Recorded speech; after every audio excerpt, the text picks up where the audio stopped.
Waalaikumsalam warahmatullahi wabarakatuh. Salam dan bahagia Bapak Guru hebat. Salam pendidikan. Apa kabar Bapak Ibu Guru? Semoga kita selalu semangat, selalu sehat dalam mendampingi peserta didik dalam menuntut kodratnya, yaitu kodrat alam dan kodrat zaman. Saya ucapkan selamat datang di acara Ngobrol Asik Budaya Positif hari Jumat tanggal 13 Oktober bersama saya Mimi Wahyuni yang akan memandu acara ini selama 1 jam ke depan. Bapak Ibu Guru hebat, berbicara mengenai budaya positif. Budaya positif merupakan perwujudan dari nilai-nilai atau keyakinan universal yang diterapkan di sekolah. Awali dengan perubahan paradigma tentang teori kontrol. Selama ini, barangkali kita sebagai guru merasa berkewajiban mengontrol siswa agar memiliki perilaku sesuai yang guru harapkan.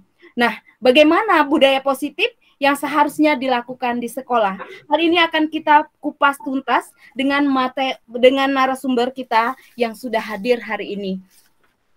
Yang pertama, langsung saja saya sapa. Yang pertama, Bapak M. Asyari Pupanosa, Magister Pendidikan Sains.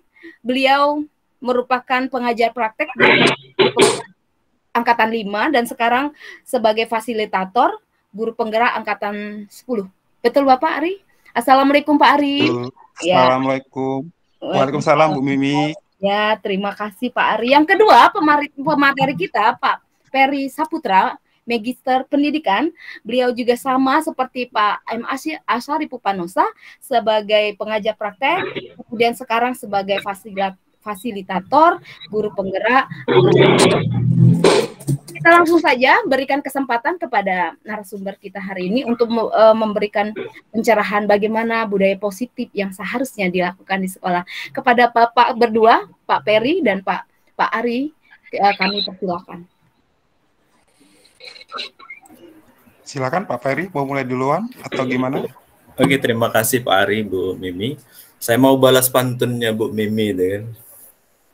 Silakan. Daun salam dibawa ke 4 lawang oleh Ibu Rizka Hartati. Bapak Ibu yang jawab salam saya doakan banyak rezeki dan naik haji. Assalamualaikum warahmatullahi wabarakatuh. Waalaikumsalam warahmatullahi wabarakatuh.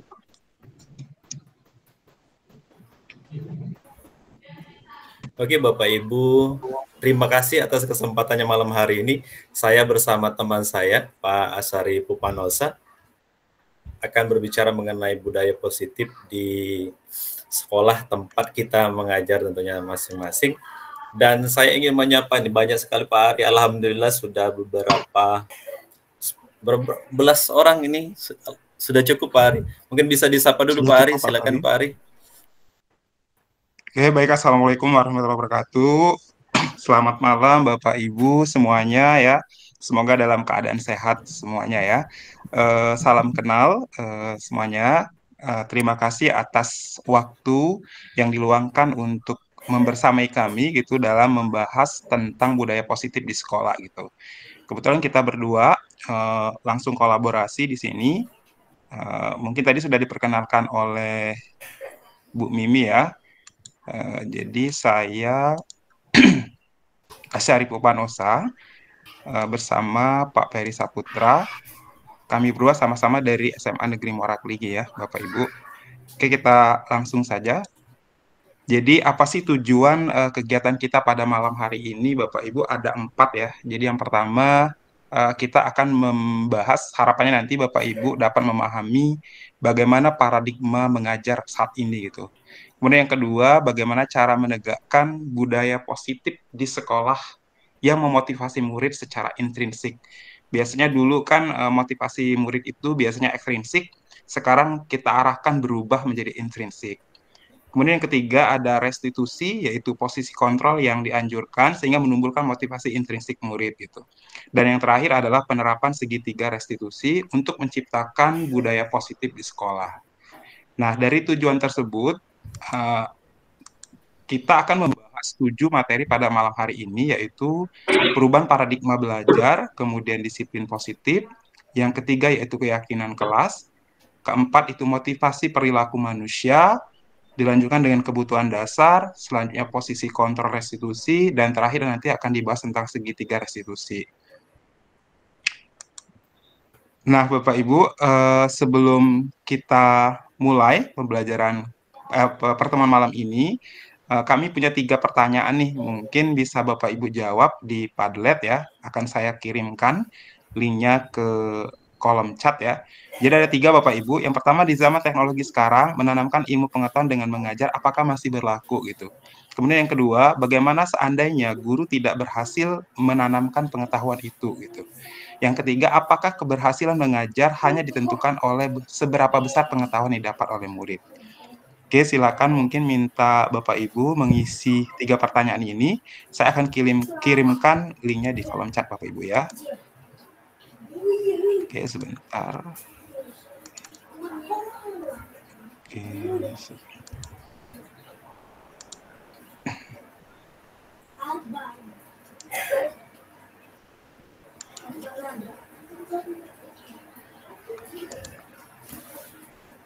Pak Peri mungkin sambil dilanjutkan saya kirim linknya dulu. Silakan Pak Ari linknya. Ya, sebentar Pak Peri. Saya buka dulu ya.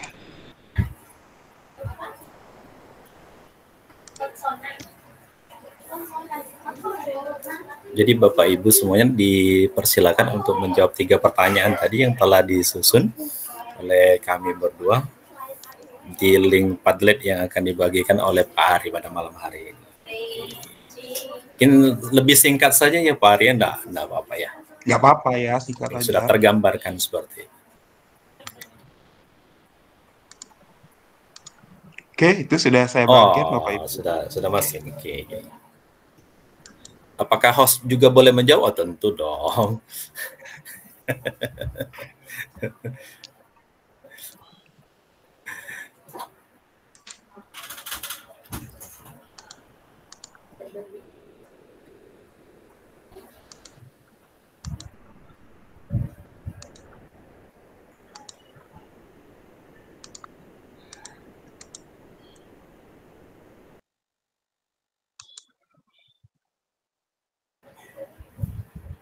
Pak Ari mungkin bisa dibuka link Padletnya di share screen kita, biar sekalian kita lihat jawab teman-teman. Oke, kita buka ya. Kita lihat dulu, sudah ada yang masuk belum? Oke. Oh, sudah ada yang mulai yang masuk ini.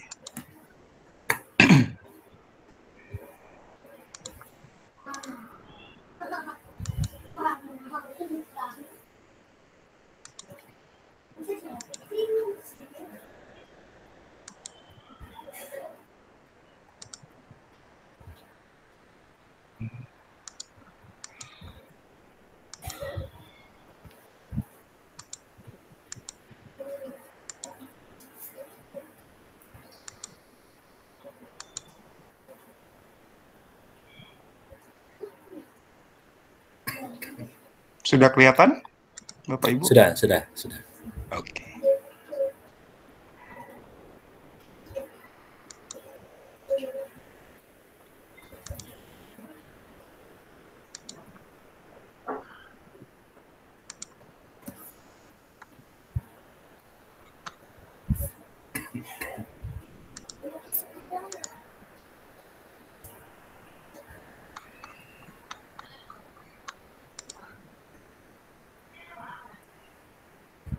Itu sudah ada yang masuk ya Pak Ari ya?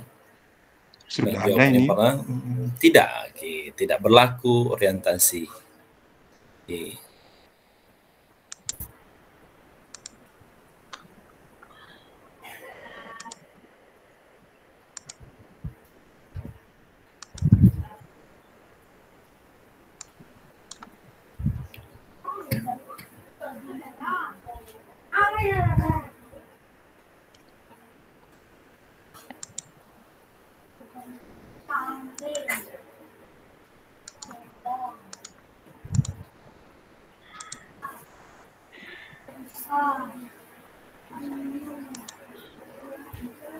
Mungkin ada yang mau selfie Pak Ari dengan Padletnya, boleh ya? Boleh.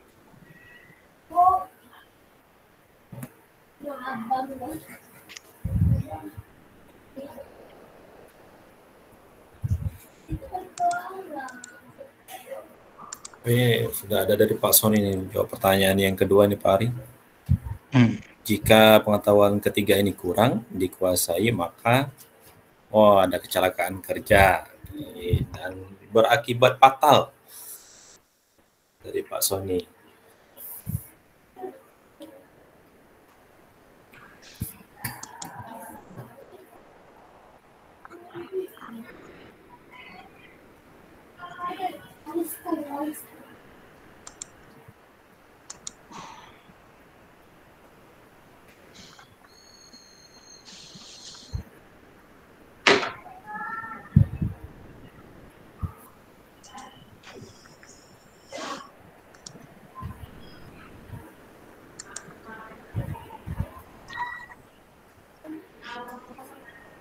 Pak Ari, nanti mungkin tidak usah seluruhnya Pak Ari, nanti kita bisa mengajak 1 atau 2 teman-teman untuk bisa menyampaikan secara langsung di forum ini Pak Ari, untuk menjawab pertanyaan. Ya, tiga pertanyaan. Kayaknya lebih baik seperti itu Pak Peri. Iya.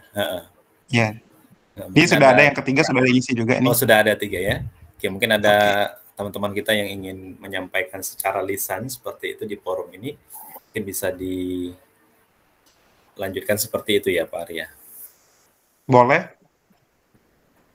Pak Peri mau lanjutkan? Boleh, kita minta pendapatnya dulu Pak Ari, ketiganya pertanyaan ini. Boleh, silakan Bapak Ibu, ada yang ingin menyampaikan langsung dari ketiga ini gitu. 1 atau 2 orang saja boleh. Mungkin Kak Sony atau yang lainnya juga boleh. Boleh. Nah, jangan buka akal, masih muda gue nih. Oh, silakan. Baiklah. Saya Sony dari Kabupaten Oku, Provinsi Sumatera Selatan. Batu Raja tepatnya. Batu Raja. Meskipun teknologi canggih, Pak, kalau kami di SMK ini pengetahuan K3 itu tidak bisa diajarkan secara teknologi, tidak bisa dilakukan secara tugas daring atau apapun. Jadi mengajar tatap muka itu tetap harus dilakukan. Terutama di K3, karena K3 ini dari K13 sampai saat ini itu tidak terdapat di kurikulum. Jadi cara kami memasukkannya, kami minta bantuan ke IDUKA. IDUKA yang merombak, kan CP tidak boleh diganti, di ATP-nya dirubah, itu dimasukkan K3. Kalau K3 ini tidak dikuasai, siswa bekerja tanpa pengamanan K3, pernah terjadi Pak, K3 itu sudah dikasih tahu kalau menurunkan PCB itu harus orang 2, karena dia merasa gagah diturunkan 1 orang, akibatnya tegangan listrik kami itu kan kekuatannya itu 72.000 kilowatt untuk 1 sekolah Pak. Itu hampir mati Pak. Jadi K3-nya itu tidak bisa dilakukan secara mengasih contoh, itu pun agak susah. Memang harus dipraktekkan dan diajarkan sedetail mungkin. Kami mengambil slot di situ secara khusus pada hari Sabtu dan Minggu. Setengah dipaksa, siswa harus ikut itu K3, yang lainnya aman-aman saja. Itu Pak, mungkin Pak. Luar biasa ini Pak Sony. Dan kita sepertinya mendapatkan pengetahuan baru Pak Ari, bahwa di SMK ini memang tidak boleh mengubah CP seperti itu, dan akhirnya dimasuk ke apa Pak tadi, diturunkan menjadi ATP dengan dari ATP, dari K3 itu dia cuma mengajarkan dasar-dasar teknologi, misalnya untuk kelistrikan, untuk teknik pemesinan. Tetapi K3-nya tidak ada. Jadi kami itu Pak, waktu PT Semen buka pabrik baru, siswa teknik pengelasan 2 angkatan dengan jumlah siswa 30 dengan 32 orang. 62 itu ditarik semua oleh PT Semen untuk bekerja. Wow. Itu supervisor dari Cina, dari Jakarta, dari Jogja. Anak kita Pak begitu mengelas di Tanur Tinggi, seluruh pengaman dilepas. Karena alasan mereka katanya tidak pernah diajarkan. Jadi kami memang salah. Kami selama ini selalu berdasarkan buku ini. Ternyata salah. Ternyata sekarang kami walaupun membiasakan siswa dari kelas 1 itu jika masuk bengkel, helm proyek sama sepatu safety itu tidak boleh dilepas. Untuk membiasakan. Karena alasan siswa tidak pernah pakai helm di ruang praktek, jadi waktu bekerja tidak terbiasa. Iya. Jadi sekarang kami kalau di bengkel itu seolah-olah sudah dalam industri. Kami pun guru, jika harus ke dalam itu pakai helm putih. Jika ingin mengunjungi, karena status tamu. Jadi itu mungkin Pak. Oke, terima kasih Pak Sony, keren, luar biasa mendapat pengetahuan yang baru. Dan alhamdulillah jika anak-anaknya langsung terserap bekerja Pak ya, dan luar biasa, dan perusahaan-perusahaan besar tentunya. Dan safety-nya, pokoknya siapapun yang masuk, termasuk gurunya, harus safety seperti itu. Mungkin karena selama ini memang kita belum terbiasa ya Pak. Belum terbiasa Iya, Pak. belum terbiasa. Oke, terutama keren, Pak. saya kan guru umum. Kalau ke bengkel itu kan santai, pakai baju kerja biasa. Iya.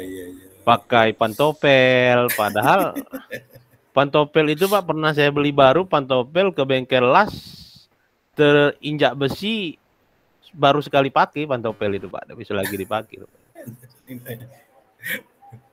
Oke, terima kasih Pak Sony, keren-keren, luar biasa ceritanya pada malam hari ini. Mungkin kita tawarkan beberapa satu orang lagi Pak Ari, mungkin ada yang ingin menyampaikan secara langsung lagi seperti itu. Pak Ari masih mute. Boleh, silakan Bapak Ibu. Ibu FH dia. Mungkin Pak Ferry. Ibu FH. Oh, Ibu FH ya. Atau Bapak Ibu yang lain boleh.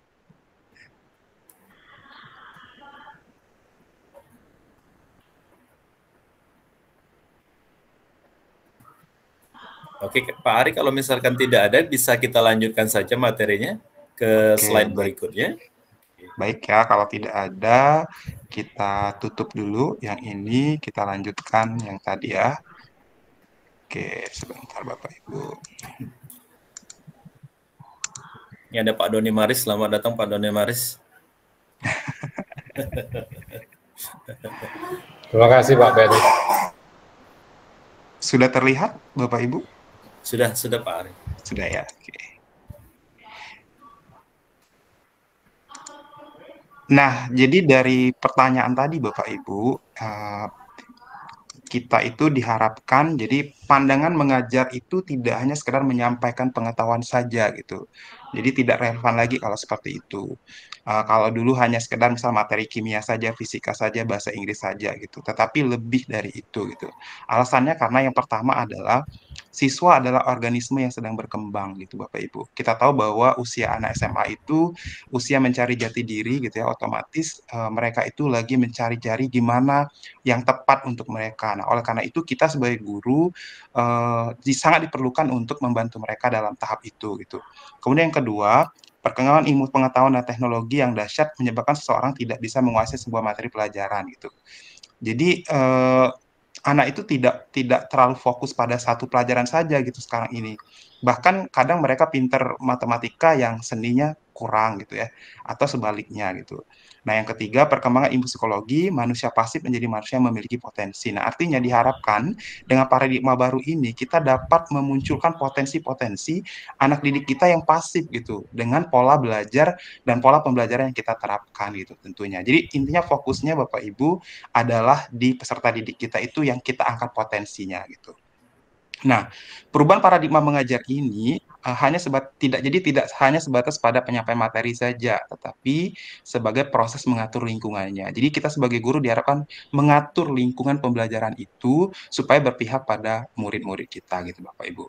Nah, hal ini sesuai dengan filosofi dari Ki Hajar Dewantara ya. Jadi maksud pendidikan adalah proses menuntun segala kodrat yang ada pada anak-anak agar mereka dapat mencapai keselamatan dan kebahagiaan yang setinggi-tingginya, baik sebagai manusia maupun sebagai anggota masyarakat. Jadi jelas Bapak Ibu ya, bukan menuntut anak untuk bisa pelajaran A, tetapi menuntun anak untuk mencapai potensi-potensinya. Hal ini bukanlah hal mudah Bapak Ibu tentunya, tetapi tentu bisa kita lakukan dengan proses perubahan yang kita lakukan. Nah, filosofi KHD ini sesuai juga dengan UU Sisdiknas nomor 20 tahun 2023 ya, 2003, yaitu usaha sadar dan terencana untuk mewujudkan suasana proses pembelajaran agar peserta didik secara aktif mengembangkan potensi dirinya untuk memiliki kekuatan spiritual dan seterusnya Bapak Ibu ya. Nah, ini sejalan dengan profil belajar Pancasila yang diterapkan di kurikulum Merdeka. Kalau gampangnya kita ingatnya adalah makan roti manis ya Bapak Ibu ya. Jadi beriman, bertakwa, kemudian berkebinekaan global, gotong royong, kreatif, bernalar kritis, dan mandiri. Seperti itu Bapak Ibu. Nah, sekarang bagaimana menciptakan lingkungan belajar? Pak Ferry mau melanjutkannya boleh? Oke, coba balik ke slide yang sebelumnya Pak Ari. Oh, yang sebelumnya. Oke. Nah, ini Bapak Ibu semuanya, sebenarnya ini adalah hal yang paling menarik di dalam filosofi pendidikan Ki Hajar Dewantara. Bagaimana kita mengubah pola yang selama ini yang sudah beberapa puluh tahun, bahkan semenjak kita merdeka seperti itu, dan sekarang ternyata apa yang pernah kita lakukan mungkin itu adalah beberapa hal yang belum tentu tepat, karena memang perubahan itu selalu terjadi. Kalau misalkan kata orang dulu tidak ada yang abadi di dunia ini, ternyata ada yang abadi. Apa itu? Perubahan, seperti itu. Nah, kalau dulu biasanya kita selalu yang namanya menuntut kepada murid kita, tetapi sekarang sudah berubah bagaimana kita menuntun segala kodrat yang ada pada murid, sehingga semuanya harus dipenuhi seperti itu. Sehingga muncullah yang nantinya di dalam proses pembelajaran, bagaimana kita mengolah lingkungan yang dijelaskan oleh Pak Ari tadi, menjadi diturunkan berdiferensiasi seperti itu. Mungkin bisa next Pak Ari. Oke. Nah, Bapak Ibu semuanya, lingkungan belajar itu sebenarnya anak-anak itu walaupun sudah SMA, bahkan yang dewasa juga kan masih tetap ingin bermain seperti itu. Dan pernah membaca satu buku bahwa berapa banyak kita sebagai orang dewasa itu merampas kebahagiaan anak dengan memaksakan kehendak orang tua. Termasuk juga guru di sini Pak, iya benar. Karena pada dasarnya anak itu kodratnya adalah bermain Bapak dan Ibu semuanya. Berarti di dalam proses pembelajaran, bolehkah kita bermain? Jawabannya tentu seperti itu. Walaupun anak, mungkin Pak Sony itu kan di SMK, Pak, kalau SMK yang namanya mesin itu kan anaknya kan laki-laki semua itu kan. Biasanya keras-keras seperti itu kan. Nah, tapi mungkin pada saat sekarang Pak Sony pun sudah berubah seperti itu kan, bagaimana sebelum menerapkan itu, wah kita bermain dulu itu kan, dan ini akan lebih menarik sebenarnya. Kemudian bagaimana kita merencanakan kegiatan pembelajaran itu yang mengasah potensi anak. Dan benar sebenarnya Bapak Ibu semuanya, 32 misalkan siswa di kelas kita itu, dan potensinya itu mungkin tidak akan sama, dan memang tidak akan pernah sama seperti itu. Dan kita sebagai seorang guru sebenarnya tidak akan bisa memaksakan itu. Saya sebagai guru bahasa Indonesia, teman-teman, saya tidak akan bisa memaksakan untuk anak itu senang dengan bahasa Indonesia. Toh kalaupun misalkan mereka suka kimia, ya dipersilahkan saja seperti itu, teman-teman. Dan pada akhirnya memang kita menanamkan yang namanya budi pekerti luhur. Dan benar kata filosofi Ki Hajar Dewantara itu, yang terberat itu adalah bagaimana kita mengantarkan siswa kita itu pada kebahagiaan yang setinggi-tingginya. Prosesnya melalui ya keimanan, kemudian ketakwaan, bagaimana kita mengajarkan mereka gotong royong, menumbuhkan kembali kemandirian, tanggung jawab seperti itu. Dan ketika menyebutkan bahwa mengantarkan kebahagiaan, Ini benar-benar merinding Pak Ari itu kan, Bu Mimi, seluruhnya. Bagaimana toh kalau misalkan anaknya saja yang kita antarkan bahagia, toh yang ngantarkan dulu yang harus bahagia seperti itu. Kalau misalkan gurunya tidak bahagia, dan jangan-jangan itu kan kita masih belajar untuk bahagia. Oh, berarti kita memang belum bahagia beneran. Iya, jangan-jangan kita melaksanakan kurikulum merdeka, kita pun masih belajar untuk merdeka seperti itu. Next, Pak Ari, berikutnya disilakan Pak Ari. Oh, ini ada contohnya ya. Boleh dilanjutkan dulu Pak? Nggak apa-apa Pak Ferry. Contohnya Boleh. Ini contohnya Bapak Ibu. Ini saya ambil di SMA ini Ibu-ibu semuanya. Ini sekadar permainan yang sederhana, kearifan lokal seperti itu. Hanya modalnya pena seperti itu, pena dan penghapus ini. Dan bentuk kotak seperti itu udah jadi permainan. Nggak ada suaranya Pak Ari. Nggak kedengaran Pak Ferry ya? Nggak.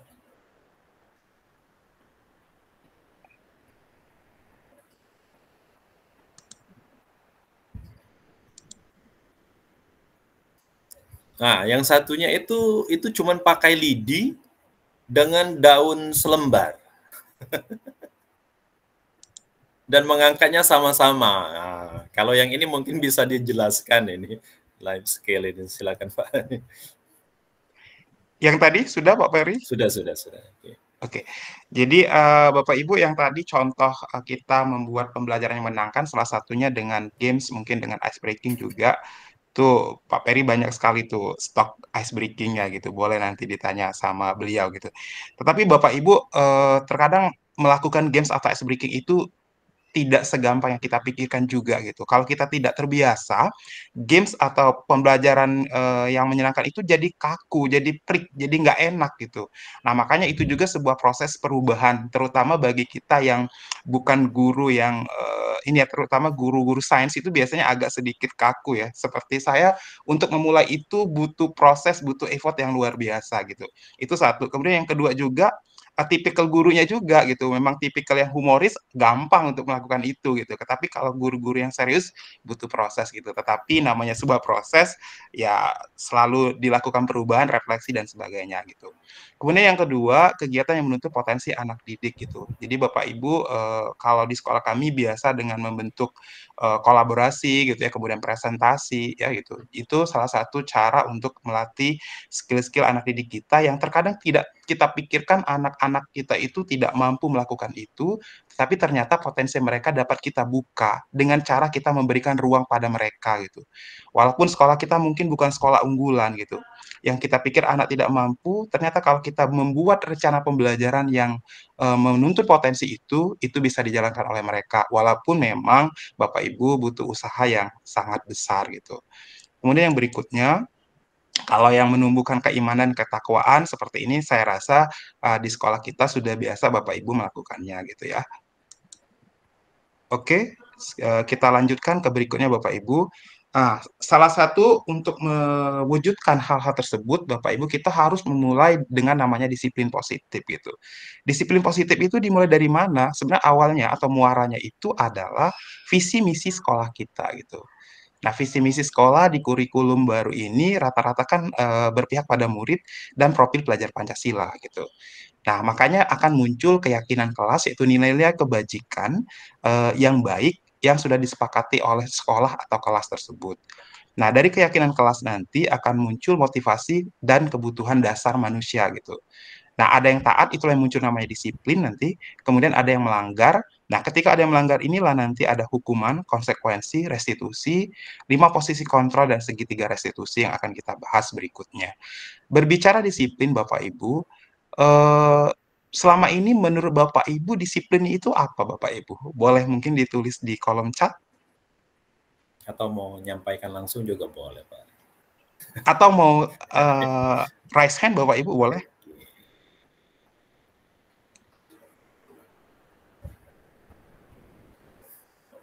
Sir Doni mau menyampaikan? Boleh?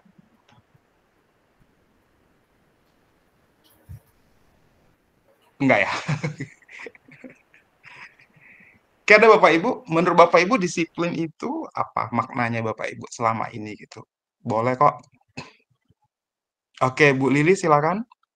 Baik, izin ya Pak, matikan kamera. Kalau menurut saya disiplin yaitu adalah taat peraturan gitu Pak.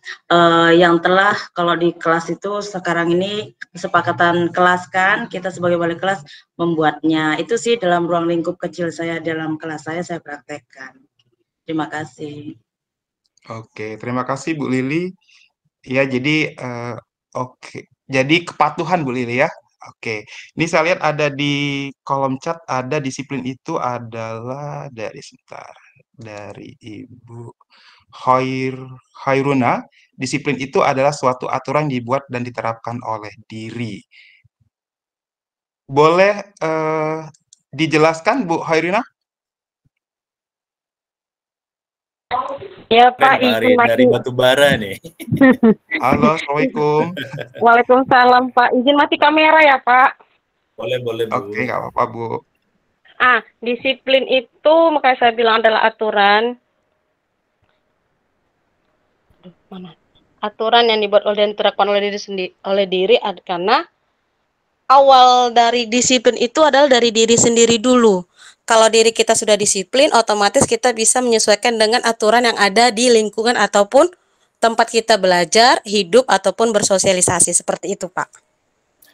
Oke, terima kasih Bu Haruna ya, luar biasa ya, dari kontrol diri kita dulu ya Bu Haruna. Iya, kontrol diri dulu. Oke, luar biasa nih Pak Peri dari Batubara ya. Batubara. Oke. Dan selamanya membara Pak Ari di Batubara. Oke, kita lanjutkan dulu mungkin. Nah, jadi benar tadi yang disampaikan rekan-rekan ya. Jadi disiplin positif itu kalau dulu kan maknanya sesuatu yang dilakukan seseorang pada orang lain untuk mendapatkan kepatuhan, seperti yang disampaikan oleh Bu Lili pertama tadi. Nah, ketika kita berbicara itu, kita cenderung memaknainya adalah sesuatu ketidaknyamanan gitu. Harus patuh gitu. Nah, padahal sebenarnya sebagai pendidik, tujuan kita adalah menciptakan anak-anak yang memiliki disiplin diri sehingga mereka bisa berperilaku dengan mengacu pada nilai-nilai kebajikan universal dan memiliki motivasi intrinsik bukan ekstrinsik Bapak Ibu. Karena ini kita memahaminya dari bahasa dasarnya disipliner yang artinya sebenarnya belajar. Jadi disiplin itu adalah sebenarnya belajar. Nah, nyambung yang disampaikan oleh Bu Hoirun tadi, jadi belajar mengontrol diri kita gitu. Belajar mengontrol diri anak. Nah, hendaknya maka ke depan kita mengajarkan anak untuk muncul motivasi intrinsiknya, bukan dipaksakan oleh ekstrinsik yang selama ini dilakukan oleh kebanyakan sekolah gitu. Pak Ferry mau menambahkan boleh? Oke, jadi pada intinya sebenarnya disiplin itu adalah belajar. Kita ini sebenarnya sama-sama belajar bagaimana mendisiplinkan diri sendiri. Sebelum kita mampu, sebenarnya tidak bisa kita mengontrol orang lain ya Pak Ari ya, Bapak Ibu semuanya. Yang bisa kita kontrol itu adalah diri kita sendiri. Dan bagaimana kita ya tetap belajar untuk mendisiplinkan diri sendiri seperti itu. Oke, keren pendapatnya Bu Lili, Bu Hairuna, kemudian Pak Sony tadi di kolom chat, keren-keren. Oke, next ya. Oke, seperti yang disampaikan di awal tadi Bapak Ibu, jadi muarahnya adalah visi sekolah gitu ya. Nah, dari visi sekolah itulah nanti disesuaikan dengan profil pelajar Pancasila, yang akhirnya nanti muncul budaya-budaya positif yang akan kita munculkan di sekolah masing-masing gitu. Nah, memulainya semuanya itu dari kesepakatan kelas, seperti disampaikan teman-teman tadi di awal gitu ya. Jadi mulailah budaya positif itu dari disiplin positif. Nah, dari mana mulainya? Dari keyakinan kelas masing-masing, Bapak Ibu. Ketika di suatu kelas itu sudah diterapkan keyakinan kelas yang akhirnya menjadi kesepakatan kelas, terkadang guru tuh nggak perlu marah-marah lagi, nggak perlu menegur lagi, kembalikan ke keyakinan dan kesepakatan kelasnya. Kalau saya pribadi, Bapak Ibu, saya sudah coba itu, dan anak-anak memang patuh dengan keyakinan dan kesepakatan kelas itu. Mungkin ada saja 1 atau 2 orang yang masih tetap melanggar ya karena belum terbiasa saja gitu. Nah, nanti ketika ada yang melanggar, ada treatment lagi yang akan kita terapkan di materi selanjutnya ya gitu. Kita lanjutkan ya Pak Ferry. Dan yang lebih kerennya Pak Ari sebenarnya, teman-teman ini, ada beberapa teman dari Batubara ini, sebelum ikut yang nama program CGP ini, dan mereka memang sudah menerapkan yang namanya keyakinan kelas, seperti membuat kesepakatan kelas, kemudian menurunkan menjadi keyakinan kelas. Dan ini memang bisa dilakukan oleh beberapa guru di awal tahun pelajaran baru sebenarnya, sepanjang 1 semester ke depan, dan ini menjadi pegangan kita sebagai guru, kemudian bersepakat juga menjadi keyakinan kelas dengan siswa atau murid kita yang ada di kelas. Oke, next Pak Aris. Oke. Oke, Pak Peri mau lanjutkan? Boleh? Nah, Bapak Ibu semuanya, ini motivasi perilaku manusia, dan sebenarnya ada ekstrinsik, kemudian ada intrinsik, dan kalau selama ini memang lebih banyak ketidaknyamanan itu dari hukuman seperti itu. Dan sebenarnya yang kita lakukan sebenarnya untuk mendapatkan penghargaan itu kan, ataukah hukuman sebenarnya, kemudian ada juga yang saya ingin mendapatkan pujian ataupun hadiah ataupun reward biasanya ya Pak Arya, Bapak Ibu semuanya. Dan ternyata seperti itu adalah yang dari ekstrinsik, dari luar seperti itu. Nah, yang bagusnya sebenarnya bagaimana teman-teman Bapak Ibu semuanya, yang bagusnya adalah dari intrinsik gitu kan. Inginkan menghargai diri sendiri seperti itu, dan itu adalah motivasi yang luar biasa ketika kita bisa menanamkan ini kepada murid-murid kita, dan terlebih lagi mungkin bisa kita terapkan kepada rekan-rekan sejawat yang ada di tempat kita mengajar masing-masing. Akan lebih dahsyat seperti itu ya Sararia, kita bisa menerapkan ini dan berbagi seperti itu. Silakan Pak Ari ditambahkan boleh. Batas ini Pak Peri mau kita lanjutkan atau kita tanya jawab dulu, kembalikan ke Bu Mimi dulu. Ini kan panjang nih materinya, takutnya bosan kawan-kawan. Mungkin bertanya dulu ya, supaya enggak bosan. Halo Bu Mimi. Baik, terima kasih narasumber hebat ya. Duo nih, duet Pak Ari dan Pak Peri. Menarik sekali Bapak Ibu peserta webinar hari ini, bahwa disiplin positif itu budaya positif itu diwujudkan melalui disiplin positif. Nah, bagaimana perilaku kita untuk melakukan disiplin positif, maka memulai kita mengubah perilaku ekstrinsik menjadi intrinsik.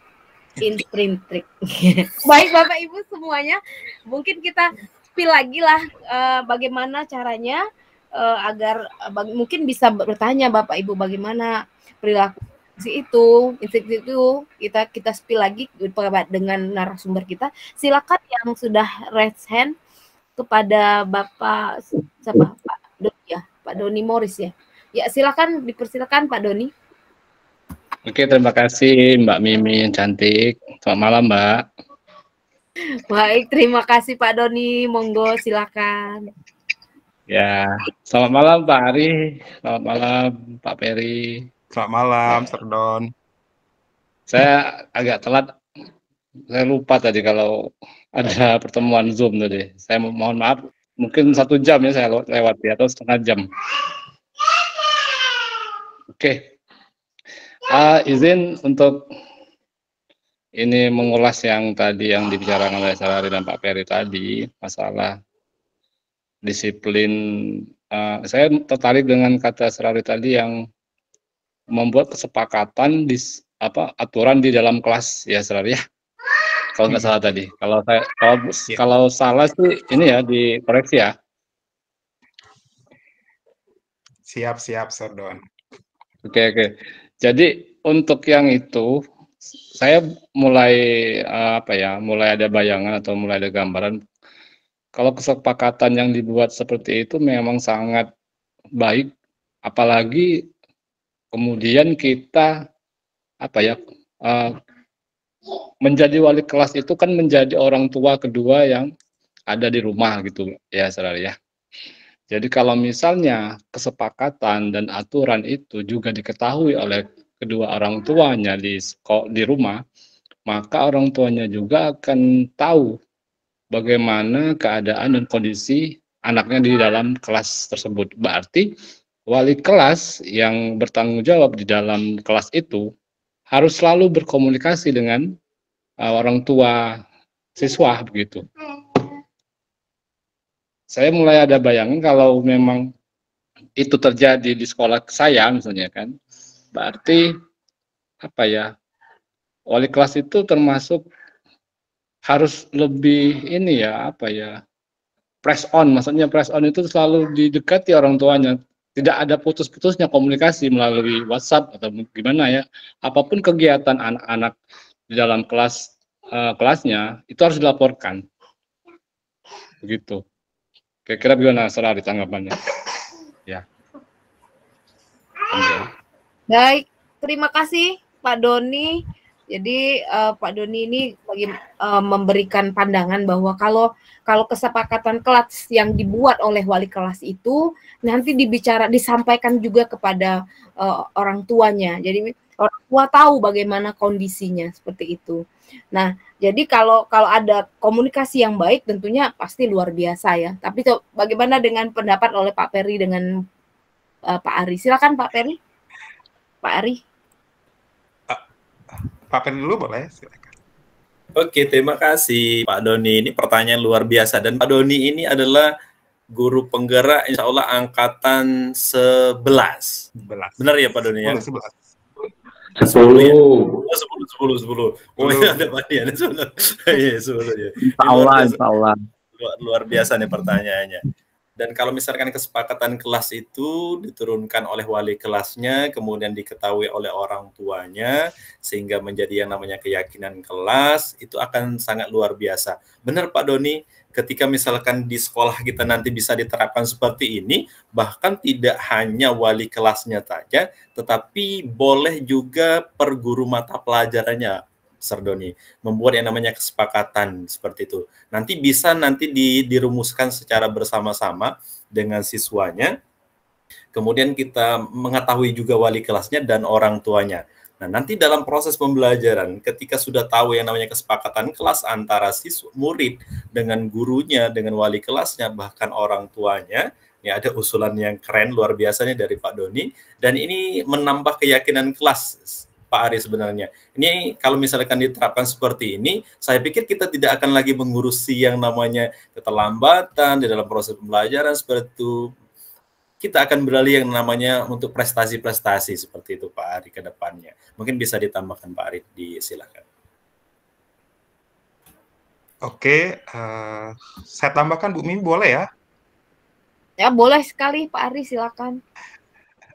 Oke, luar biasa Serdon pemikirannya gitu ya, dari yang disampaikan tadi dikoneksikan dengan di rumah gitu ya. Jadi kalau saya memahami pendidikan itu kan seperti membangun sebuah rumah, Bapak Ibu. Jadi ada fondasi, kemudian ada dinding, ada atap gitu. Jadi kalau ketiganya itu tidak terkoneksi dengan baik, ya pasti kurang baik. Jadi ketika Serdon menyampaikan kalau keyakinan atau kesepakatan kelas tadi dihubungkan dengan orang tua, ya jelas akan bagus sekali Pak Doni. Jadi karena akan ada komunikasi terus nanti antara wali kelas dengan orang tuanya di rumah. Nah, ketika itu sudah tercipta, otomatis akan sangat cepat sekali berkurang yang namanya hal-hal yang tidak kita inginkan tersebut gitu. Nah, tetapi masalahnya adalah sekarang adalah membangun komunikasi dengan orang tua tersebut, apalagi kita di daerah itu kan tidak segampang kita ngomong. Nah, hal-hal ini yang harus kita bangun terus.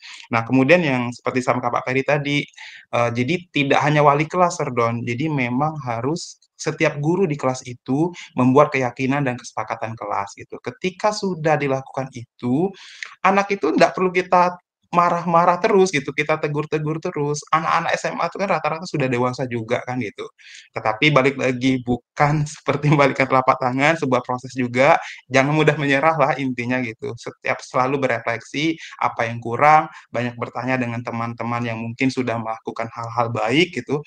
Ketika kita sudah berkolaborasi dengan teman-teman, insya Allah akan berjalan baik. Jadi kalau menurut saya kesimpulannya adalah seperti ini. Ketika budaya positif atau disiplin positif ini akan kita lakukan di sekolah, itu akan sangat mudah berjalan ketika kolaborasi di sekolah itu sudah berjalan dengan baik. Jadi kompak gitu ya. Ketika kompak itu akan sangat memudahkan kita dibandingkan ada yang melakukan, ada yang tidak. Jadi itu akan memberikan kesenjangan dan akhirnya akan menghambat, ya, akan inhibitor proses itu. Gitu, Sir Don, mungkin. Bu Mimi. Baik, luar biasa Pak Ari. Kata kunci yang terakhir ternyata untuk melakukan budaya positif itu harus ada kolaborasi di seluruh elemen yang ada di sekolah kita. Jadi tanpa kolaborasi itu tidak bisa apa-apa ya Sir Ari dan Pak Peria. Tapi saya bolehlah biar untuk mancing teman-teman untuk bertanya, kira-kira apakah tidak menghabiskan waktu untuk melakukan kesepakatan kelas, semua guru melakukan kesepakatan kelas. Mungkin Bapak Ibu bisa bantu, bisa menambahkannya. Sebentar, tidak apa-apa, itu kita tahan dulu. Ada yang raise hand, silakan.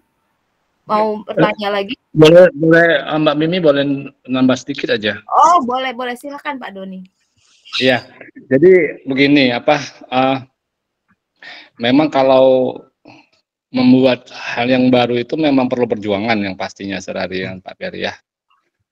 Perjuangan itu ya memang ya nggak bisa langsung seperti membalikkan telapak tangan. Yang susah itu mempertahankan sebenarnya, kira-kira begitu. Tapi kalau kita membuat hal yang positif, ya saya rasa memang kita harus berkomunikasi dengan banyak pihak. Ya misalnya ya intinya itu kayak wali kelas, guru mata pelajaran, termasuk security di sekolah, termasuk orang-orang kantin. Kalau menurut saya ya memang harus dibuat SOP-nya, Saudari. SOP, standar operasional yang kita berikan dan kita jadi bahan acuan untuk wali kelas. Dan kalau misalnya itu berbeda-beda kan nanti kan kacau. Itu kalau dia sama, SOP-nya sama, saya rasa akan bisa dijalankan begitu. Karena kan di sekolah saya kan ada paguyuban orang tua. Namun ya tadi kata Pak Peri Serardi ngomong kalau kita kan tinggalnya di dusun tuh. Jadi tidak semua orang tua itu ya melek teknologi gitu kan. Nah, ini yang harus kita cari solusinya kira-kira Serardi ya. Bagaimana kalau misalnya orang tua ibunya nggak tahu HP, nggak tahu Android, nggak tahu smartphone. Nah itu yang jadi masalah. Beda kalau di kota kan. Kalau di kota kan rata-rata orang tua itu semuanya udah pakai smartphone. Sedangkan di desa, di dusun kayak kita itu memang tantangannya seperti itu. Mungkin ada solusi lain nggak kira-kira kawan-kawan? Bagaimana solusinya? Terima kasih. Baik, terima kasih Pak Doni. Ini harus dikupas tuntas betul ya Pak Peri dan Pak Ari, karena masih ada yang mengganjal di hati Pak Doni. Karena apa? Pak Doni melibatkan sampai ke security pun yang harus dilibatkan dalam keyakinan kelas ini. Silakan Pak Peri. Mungkin Pak Peri yang akan mengupas tuntasnya dulu ya Pak Peri ya. Silakan. Baik Pak Doni, terima kasih. Nah, jadi ini sebenarnya luar biasa ketika kita berbicara untuk membuat yang namanya kesepakatan kelas, keyakinan kelas, kalau melibatkan sampai dengan security, sebenarnya kita pemahamannya dulu, paradigma berpikirnya dulu kita rubah seperti itu. Ketika misalkan paradigma berpikirnya dari security sampai level yang tertinggi, sampai kemudian yang namanya tidak hanya security, sampai kantin, kata Pak Doni tadi, benar Pak Doni. Jadi kalau misalkan paradigma berpikir kita rubah, sehingga nantinya ini akan mudah kita laksanakan seperti itu. Memang tidak mudah seperti membalikkan telapak tangan, apalagi tantangannya tadi seperti yang sampaikan oleh Pak Doni tadi. Kalau misalkan kita di kampung itu, di dusun itu, tidak semua orang tua itu memiliki yang namanya Android seperti itu. Bahkan walaupun memiliki Android pun jaringannya tidak ada seperti itu kan. Nah ini merupakan tantangan tersendiri. Nah bagaimana yang disampaikan oleh Pak Doni tadi, sebenarnya paguyuban itu sudah luar biasa seperti itu. Nah Tetapi memang kitanya dulu di sekolahnya itu harus kita rubah paradigmanya. Ketika paradigmanya berpikirnya sudah berubah, kita ada yang namanya kesepakatan bersama, barulah kita melibatkan berbagai pihak seperti itu, termasuk yang namanya orang tua, nanti yang namanya dari kantin, kemudian security, sampai ke tukang kebun. Tetapi ketika yang namanya yang diajak kolaborasi ini tidak satu frekuensi seperti itu, ini akan menimbulkan permasalahan kembali itu Pak Doni itu kan. Seperti itu. Nah, inilah yang perlu kita rubah, bagaimana kita bahasa saya itu seperti jaring laba-laba seperti itu kan. Bagaimana kita bisa mengajak semua orang itu merubah pemikirannya, pola pemikirannya, membuat kesepakatan, menurunkan kesepakatan itu menjadi keyakinan kelas. Sehingga di dalam proses yang namanya pembelajaran nanti itu sudah terbangun mindsetnya masing-masing. Oh iya seperti ini. Sehingga nanti yang ada itu adalah, wah enak bener kalau misalkan di sekolah kita di dusun itu sudah ada seperti ini Pak Doni. Semuanya paradigmanya sudah berubah, saya pikir wah keren. Nanti yang muncul itu adalah yang namanya kolaborasi, kemudian kesepakatan, yang dibicarakan itu adalah prestasi seperti itu. Terima kasih Pak Doni, disilakan Pak Ari mau ditambahkan, saya kembalikan kepada Bu Mimi. Baik, terima kasih Pak Peri. Ini masih ada nih yang mengantri lagi Bu. Apa tadi? Bu Khairina apa ya? Ya, Bu Mimi, saya tanggap sebentar yang oh, dari... boleh silakan. Jadi mungkin singkat aja, kita mulanya Pak Doni dari skup kecil dulu. Jadi kita tidak berbicara wali kelas dulu ini. Yang kita bicara ada guru. Jadi mulai dari kesepakatan kelas guru dulu. Nah, ketika kita mau membesarkan itu menjadi kesepakatan sekolah, itu sangat luar biasa sekali gitu ya. Nah, mungkin nanti kita bicarakan lebih lanjut gitu ya. Karena kalau mau dituntaskan malam ini kayaknya nggak akan selesai gitu. Karena banyak elemen yang harus kita pikirkan lagi gitu. Menurut saya seperti itu, Serdon. Jadi yang ini kita bahas ini adalah mulai dari skup kecil dulu, yaitu keyakinan kelas atau kesepakatan kelas yang dilakukan oleh guru mata pelajaran dulu. Begitu, Bu Mimi.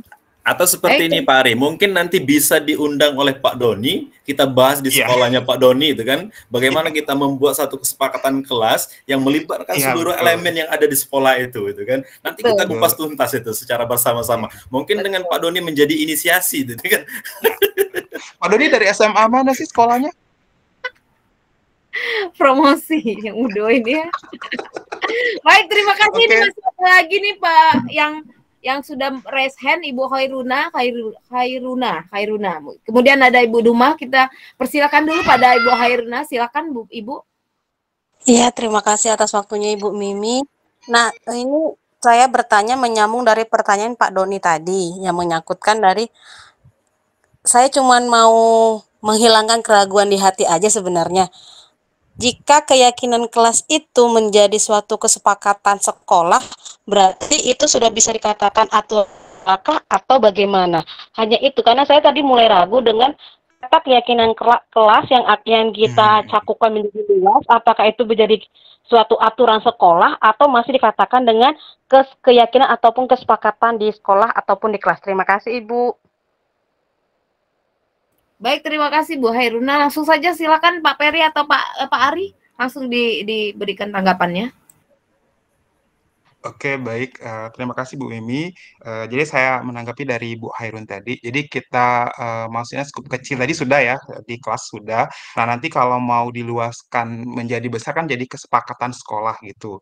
Bu Khairun, kalau yang namanya aturan kan berarti yang menentukan siapa Bu Khairun, sekolah atau kesepakatan Bu Khairun? Biasanya kalau aturan itu kan kita sudah punya dasar undang-undang dalam pendidikan, kan seperti itu Pak. Nah makanya tadi saya menyambung kata dari Pak Doni, kalau suatu kesepakatan kelas, dari guru turun ke wali kelas, baru turun lagi ke warga sekolah, itu apakah masih dikatakan dengan keyakinan atau kesepakatan, atau sudah menjadi aturan suatu sekolah itu sendiri gitu Pak? Oke. Nah, kalau kita membuat di sekolah itu berdasarkan hasil dari misalnya diundang gurunya, diundang siswanya gitu ya, kita buat suatu kesepakatan, saya rasa namanya tetap masih kesepakatan gitu, karena hasil dari rembukan, bukan hasil keputusan dari sekolah yang dituangkan dalam buku tata tertib seperti itu. Nah, kebiasaan yang selama ini kan seperti itu, kita bagikan buku tata tertib, ke siswa ini aturan sekolah, makanya jadi namanya adalah aturan. Tetapi kalau kita melalui sebuah proses rembukan, hal itu akan menjadi suatu budaya yang positif dilakukan di sekolah. Karena anak-anak sudah tahu, kemudian guru-guru juga sudah tahu, ya jadi budaya positif gitu, Bu. Seperti itu kalau menurut saya gitu, Bu Hairun. Baik, Bu Hairun, mungkin itu dulu ya. Kita berikan lagi kesempatan nanti dirangkum lagi oleh kedua pemateri kita. Baik, ada Ibu Duma tadi, silakan Bu Duma.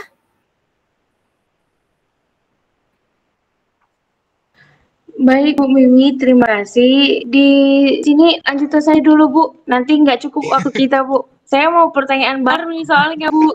Jadi nggak apa-apa Bu, lanjut saja materi dulu Bu, kita bahas ya Bu. Terima kasih. Izin Bu, izin Bu. Nanti kami berikan lagi kesempatan. Mungkin Pak Ari, karena materinya masih banyak ini ya, kita teruskan dulu beberapa slide, nanti kita nanti baru kita buka sesi lagi tanya jawab. Silakan Pak Peri dan Pak Ari. Oke, Pak Peri mau lanjutkan, boleh? Oke, jadi seperti ini teman-teman, Bapak Ibu semuanya, Pak Ari, mungkin kita spill yang beberapa dari slide ini karena saya pikir ini tidak akan bisa selesai dalam jangka waktu. Sementara ini hari sudah menunjukkan pukul 9, itu kan 8.50. Kita pilih beberapa slide yang mungkin yang memang perlu kita sampaikan, seperti itu Pak Ari. Kita pilih saja karena ini ada 35 slide, artinya masih 20 slide lagi seperti itu. Kita spill saja Pak Ari.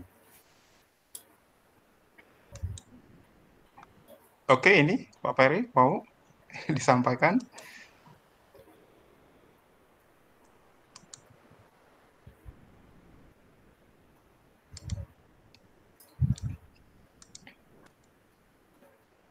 Ini?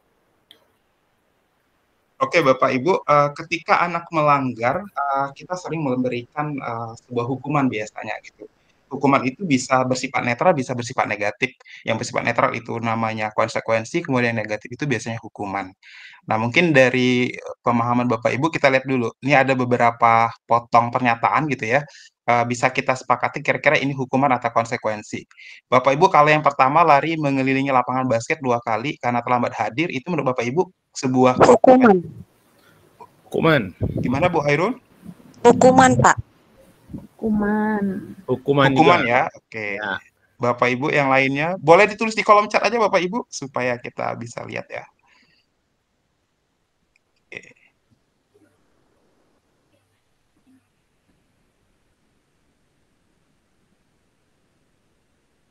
Ya, hukuman ya. Jawabannya hukuman betul. Kalau yang nomor 2, Bapak Ibu membersihkan coretan yang dibuatnya di meja tulis.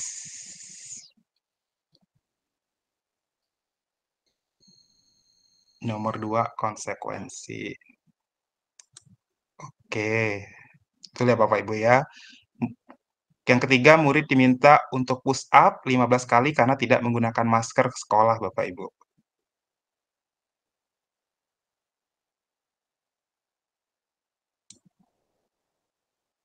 Hukuman ya. Oke. Kita mau lanjut sampai selesai Pak Ferry atau gimana? Beberapa saja Pak Ari, hanya beberapa saja. Mana yang mana yang konsekuensi. Silakan dilanjutkan Pak Ari. Dilanjutkan. Oke, ini sudah kelihatan kan mana yang hukuman, mana yang konsekuensi. Jadi hukuman itu sifatnya negatif Bapak Ibu, kalau konsekuensi itu dia netral gitu ya. Oke, selanjutnya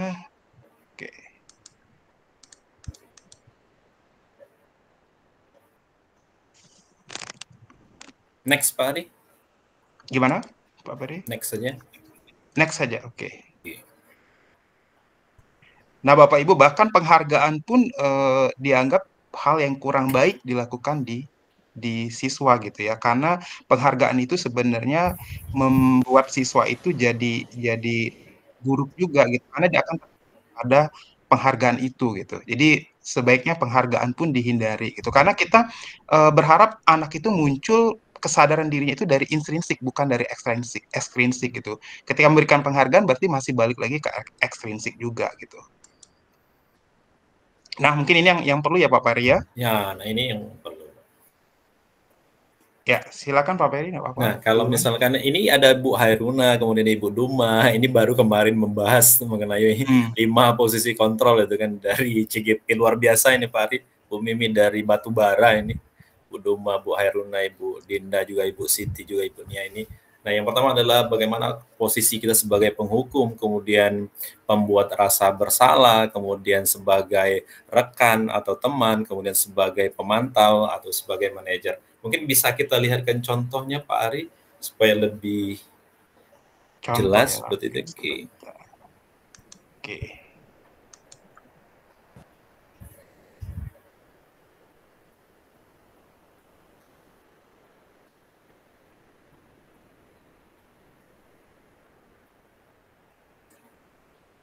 Suaranya Pak Ari.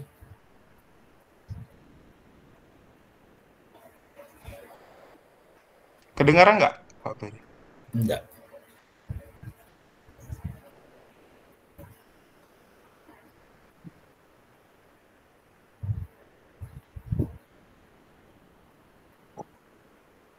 Enggak kedengaran Pak Ari.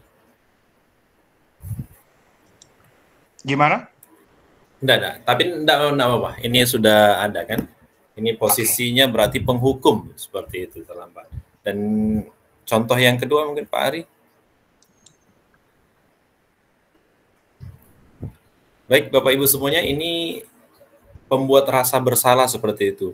Dan sebenarnya kalau misalkan ada suaranya lebih menarik seperti di videonya seperti itu Bapak Ibu. Dan ini tapi memang tidak perlu kaku seperti ini. Kemudian kalau misalkan penyataannya seperti ini berarti pembuat rasa bersalah, tapi bisa dinalarnya dari teks dan konteks yang berlaku sebenarnya seperti itu kalau di dalam ilmunya itu. Oke, next Pak Ari. Oke kawan-kawan, ini adalah contoh dari posisi kontrol sebagai teman seperti itu. Dan ini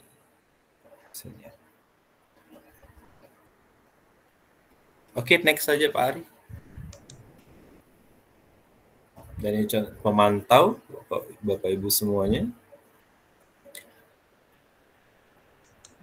Dan terakhir sebagai manajer. Nah, sebenarnya yang perlu di-spill bagaimana posisi kita sebagai seorang guru itu sebagai manajer, kemudian pemantau, bisa juga sebagai sahabat atau teman seperti itu. Kalau untuk dua posisi penghukum, ada satu lagi apa tadi Pak Ari disebut? Penghukum dan pembuat rasa bersalah seperti itu.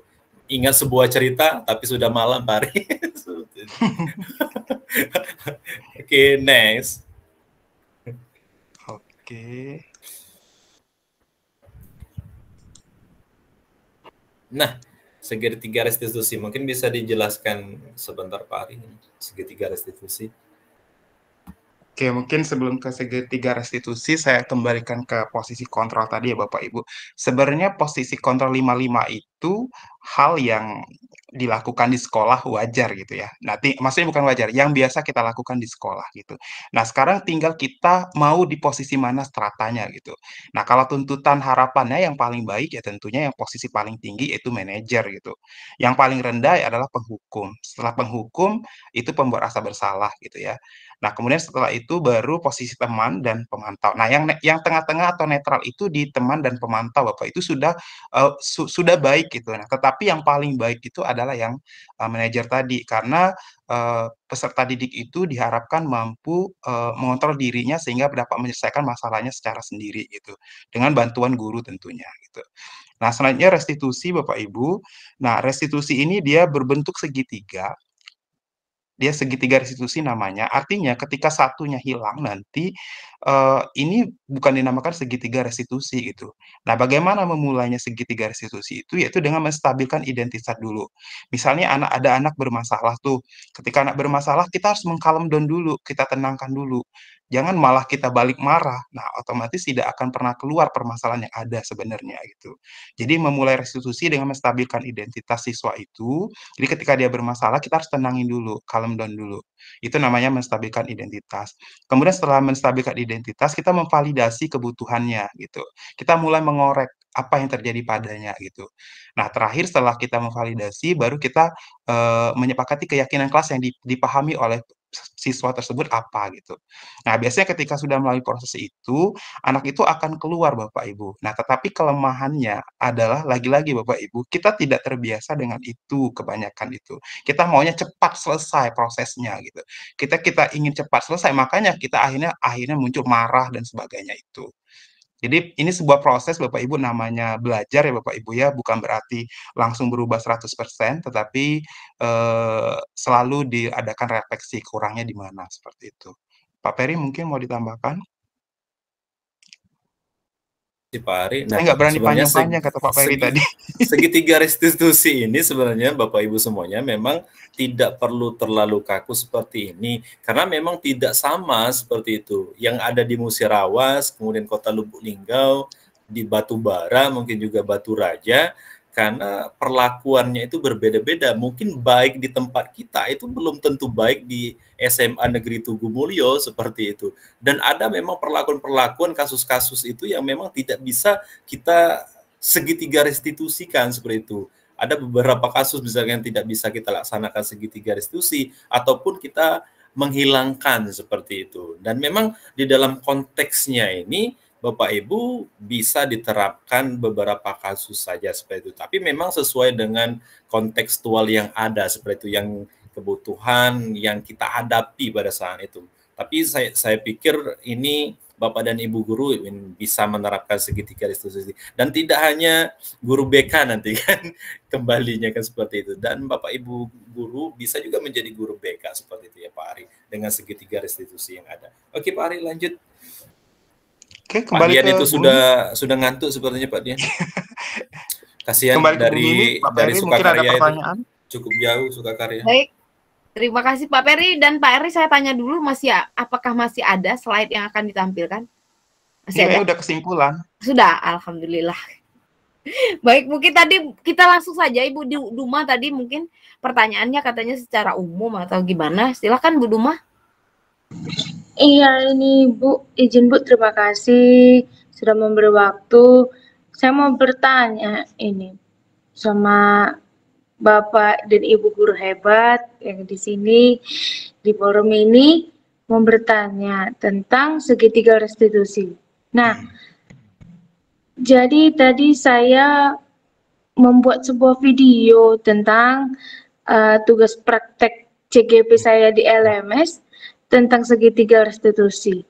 Nah, yang saya ambil kesimpulannya bahwasannya di dalam penerapan segitiga restitusi ini kita mengetahui apa kendala anak, apa yang terjadi pada anak, dan apa permasalahannya. Dan anak sendirilah yang menjawabnya. Melalui pertanyaan-pertanyaan menggali dengan segitiga restitusi, dengan memvalidasikan, menstabilkan, dengan meyakinkan, dia sendiri yang menjawab, dan dia sendiri juga yang memberikan pertanyaan itu kembali kepadanya, meyakinkan itu kembali kepadanya. Contoh, tadi saya membuat kegiatan restitusi, segitiga restitusi dengan anak yang tidur di dalam kelas.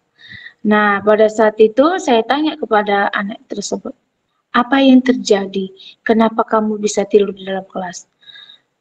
Dia menjawab, saya menonton TV, Bu, karena lalu malam. Saya bermain game, sehingga saya mengantuk. Nah, lalu saya berikan pertanyaannya, apa kamu sudah tahu bahwasannya keyakinan kelas kita, kesepakatan kelas kita, peraturan sekolah?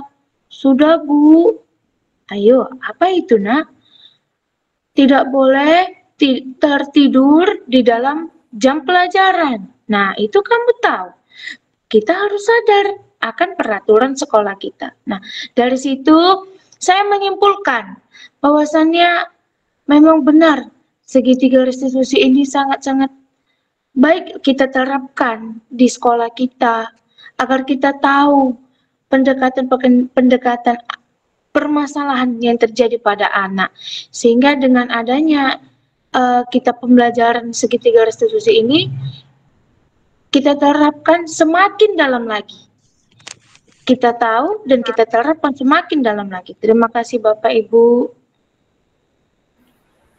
Baik, luar biasa Bu Duma, ternyata mendapatkan pengalaman pribadi bagaimana menerapkan segitiga restitusi. Saya pun juga Bu Duma, rasanya hati ini tenang, tidak harus emosi menghadapi siswa yang bermasalah, tapi memang benar itu salah satu cara kita mengendalikan emosi kita. Memang kita tidak meledak-ledak dan kita lebih berwibawa ketika kita melakukan segitiga restitusi. Baik, kita kembalikan kepada pemateri kita. Silakan bagaimana pendapatnya, silakan Pak Putra, Pak Peri dan Pak Ari. Bu Mimi, sebenarnya Ibu Duma ini ada koneksi antara Bu Duma dengan Bang Judika yang artis penyanyi itu. Iya, dan betul. Suaranya ini cetar membahana seperti itu. Nanti di lain waktu boleh dicoba seperti itu kan.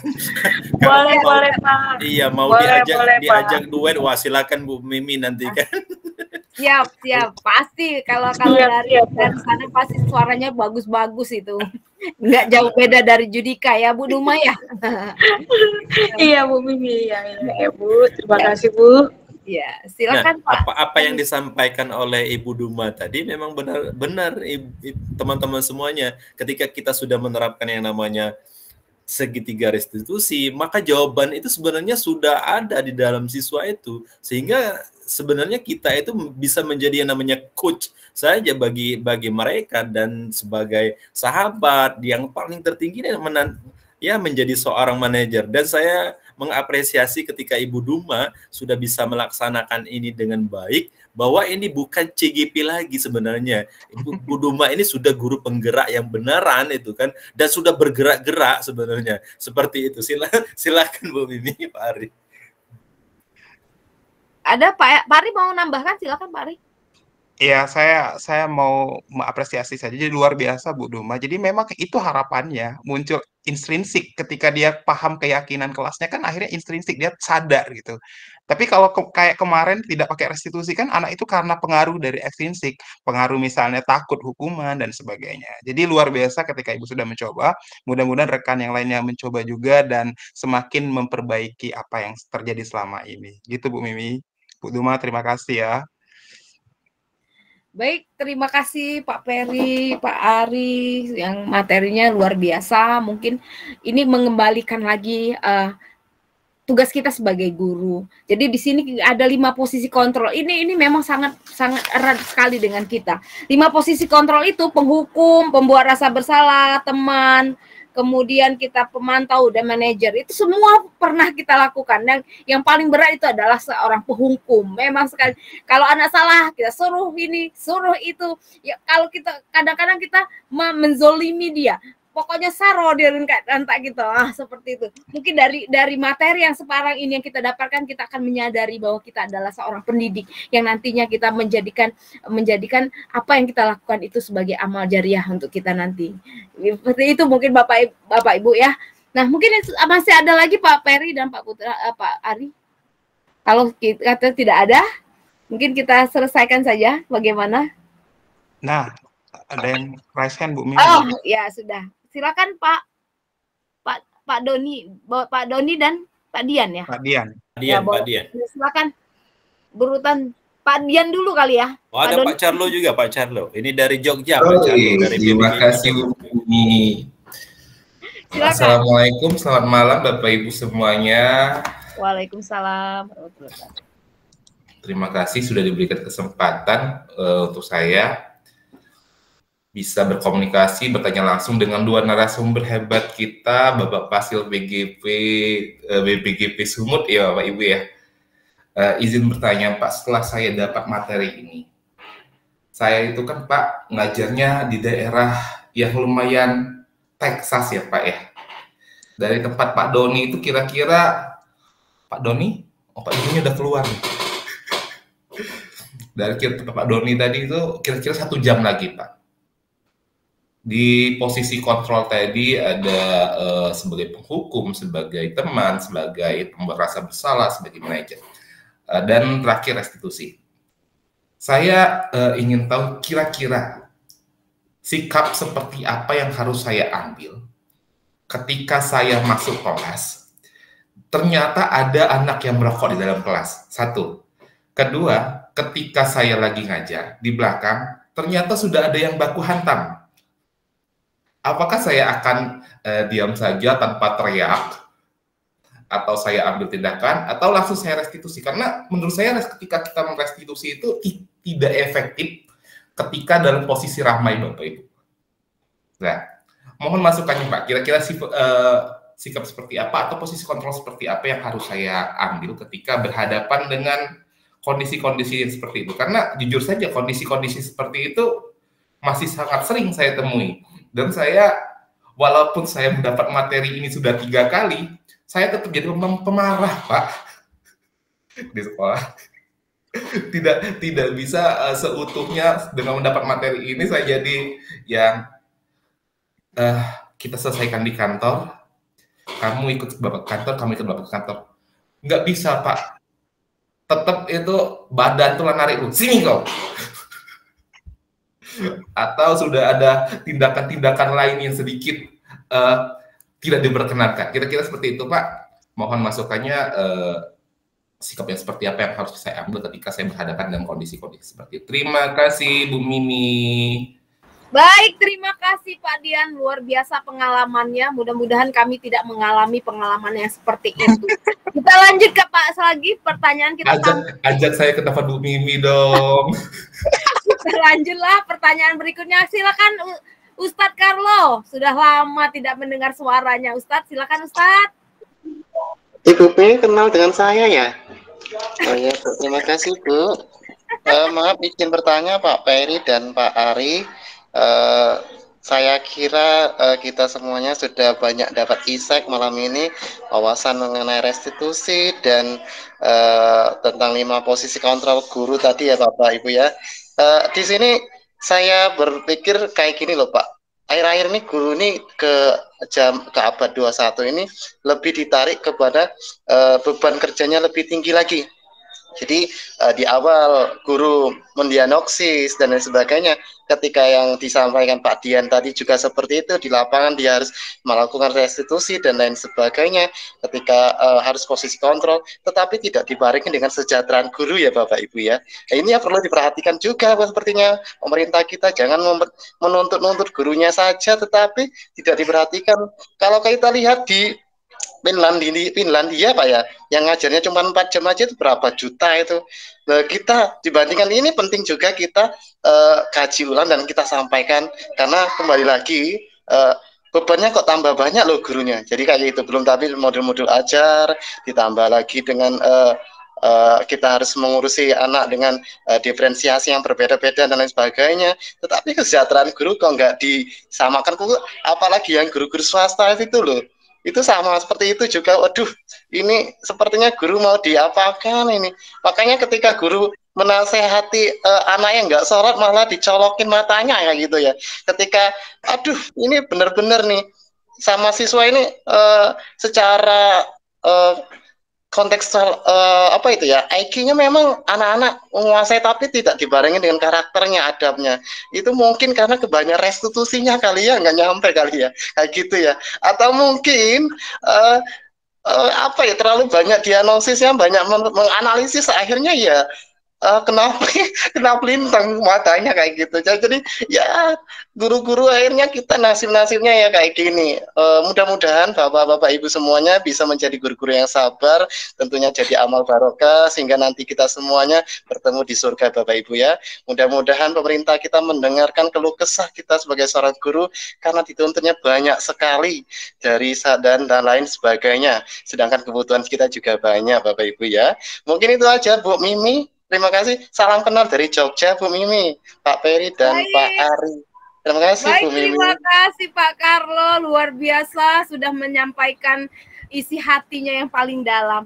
Sebentar saya mohon izin menyapa Pak Rian Sastra Negara. Selamat datang Pak Rian, terima kasih sudah bergabung di channelnya Pak Peri dan Pak Ari.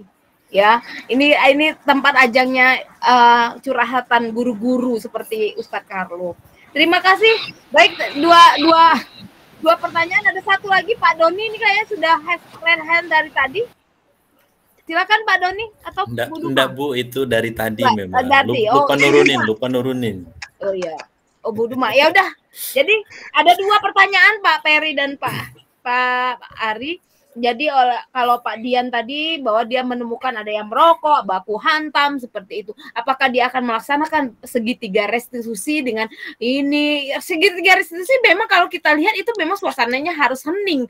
Nah, ketika ketemu dengan siswa-siswa yang berantem, yang berkelahi, ataukah yang tawuran, apakah kita langsung ambil segitiga restitusi? Enggak bakal seperti itu. Yang kedua, ini curhatan sih kalau Ustadz Carlo sudah banyak beban derita, kita guru disuruh buat CP, ATP, model ajar segala macam, tapi tidak diperhatikan kesejahteraannya. Ya, mungkin Ustadz Carlo banyak-banyak bersyukur aja kita ya. Ya, silakan Pak Peri dan Pak Ari ditanggapi. Baik, terima kasih. Kalau untuk Pak Carlo sebenarnya saya ingin menyanyikan sebuah lagu untuk beliau, mungkin ini bisa mewakilkan itu kan. Tunjukkan di mana. Seperti itu. Tapi jawabannya seperti ini. Saya ingin menjawab pertanyaan dari Pak Dian tadi. Benar Pak Dian, ketika misalkan dalam satu kelas mendapati siswa yang merokok di belakang, kemudian ada siswa yang berkelahi, bahkan tawuran, ya memang kontekstualnya memang tidak harus kita ambil segitiga restitusi, dan itu saya pikir tidak tepat seperti itu. Karena kondisinya kan tidak nyaman, tidak tenang, dan posisinya rame seperti itu. Dan bahkan naik darah seperti Pak Dian tadi, sini kau sudah bagus, dan itu sebenarnya sudah segitiga restitusi yang tepat sebenarnya. Ini segitiga restitusi versi yang lain seperti itu kan. Kalau misalkan di daerah tempat Pak Dian ini yang 2 jam lebih jauh seperti dari Pak Doni, saya pikir dengan karakteristik anak yang sesuai dengan tempat itu memang tidak bisa kita laksanakan dengan seperti segitiga restitusi, validasi tindakan, kebutuhan, kemudian menanyakan keyakinan, tidak bisa seperti itu. Dan saya malah sepakat dengan Pak Dian seperti itu. Ketika ada anak yang seperti ini, maka lakukan segitiga yang sesuai dengan konteksnya. Bahkan misalkan ada anak yang merokok, dan sebenarnya dikasih buku, ini ada sebuah cerita, teman saya itu rajin merokok, bapak-bapak semuanya, kemudian dikasih oleh temannya sebuah buku. Oh, besoknya berhenti memang. Berhenti apanya? Bukan merokoknya yang berhenti, tapi baca bukunya yang berhenti. Seperti itu. Nah, sebenarnya untuk mengatasi siswa seperti ini, saya pikir ini adalah pendekatan dari Pak Dian ini, teman-teman yang juga perokok seperti itu. Bahkan ada seorang dokter yang ketika memeriksa pasiennya, silakan berhenti merokok, dia sambil merokok seperti itu. Dan kalau misalkan berhenti merokok, nanti pasti ada yang terbakar, bukunya, laptopnya, seperti itu. Dan seperti kasus seperti ini, teman-teman seperti Pak Dian, saya pikir ini bisa melaksanakan segitiga restitusi, tapi menyesuaikan dengan konteks dan kondisi yang ada. Kalau untuk anak berkelahi tadi Pak Dian, ketika misalkan sudah bawa parang atau tembakan masing-masing, walaupun pelurunya air, nanti Pak Dian harus segitiga restitusi versi yang lain. Ini versi yang paling tinggi itu kan, gurunya menjerit dan anaknya bubar seperti untuk tawuran. Dan ini saya pikir ini pas seperti itu. Dan untuk Pak Carlo, benar Pak Carlo, jangan-jangan kita ini diajarkan untuk merdeka, tetapi memang kita sebagai guru itu belum merdeka. Nanti mudah-mudahan ada beberapa momen yang kita bisa bertemu langsung dengan Pak Nadiem Makarim, bisa menyampaikan yang namanya isi hati dan curhatan seperti Pak Carlo ini, gitu kan. Mudah-mudahan akan menjadi satu anugerah yang terindah untuk kita semuanya Pak Carlo nanti kan, ketika ini didengarkan, begitu banyaknya segitiga yang kita restitusikan seperti itu, dan ini akan menambah beban. Sementara untuk penghasilannya kata Pak Carlo seperti itu saja. Tapi ingat Pak Carlo, nanti di antara beribu murid yang kita ajarkan akan ada satu tangan yang akan menarik kita ke surga. Ini bayaran yang paling tinggi di dunia dan akhirat. Silakan ditambahkan Pak Ari.